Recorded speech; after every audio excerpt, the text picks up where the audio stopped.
Gold and silver rally from 4-week lows on U.S. yield curve inversion. Gold and silver prices rallied Wednesday from yesterday's spike down to 4-week lows as Russia continued shelling Ukraine despite offering to ease off amid peace talks in Turkey, while Western stock markets fell and analysts picked over Tuesday's brief inversion of the U.S. yield curve, an indicator of economic recession ahead. The gap between 10-year Treasury bond yields and 2-year yields steepened to 0.07 percentage points today after dipping very slightly below zero.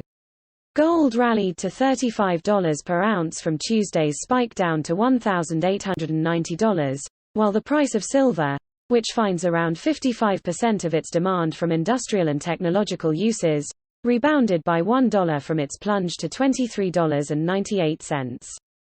Some investors and economists say the gap between 3-month and 10-year yields is a better guide to recession, and that is far from inverting, says the Washington Post, adding that U.S. banks are currently lending freely, according to the Federal Reserve's survey of loan officers. Their stock prices are also rallying, rather than suggesting caution or concern, the Post goes on.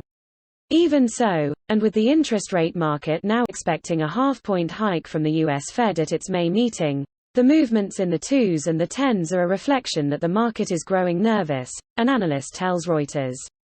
The Fed may not be successful in fostering a soft landing. The time delay between an inversion and a recession tends to be anywhere between 6 and 24 months, says another strategist. So it's really not something that is actionable for the average folks.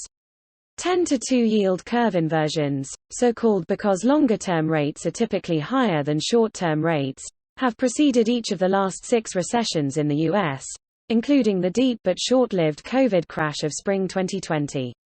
Gold and silver prices show no distinct and repeated pattern against yield curve inversions nor during U.S. recessions. Recent U.S. data show economic activity held solid in February on the Chicago Fed's index, while the trade deficit in goods held near January's new record high as job openings rose back towards winter 2021's all-time high.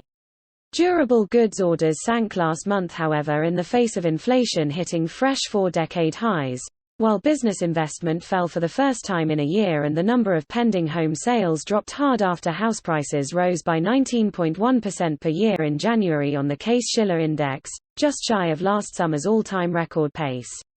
With 30-year fixed mortgage rates now at 4.5%, the most costly since spring 2019, mortgage applications have fallen so far in March on MBA data. Ahead of Friday's non-farm payrolls estimate from the Bureau of Labor Statistics, new claims for jobless benefits fell to their lowest weekly total since September 1969 in the week ending 19 March. Manufacturing and service sector reports for March will be released Friday and Monday respectively, but preliminary PMI surveys from the Market Data Agency showed activity growth accelerating this month.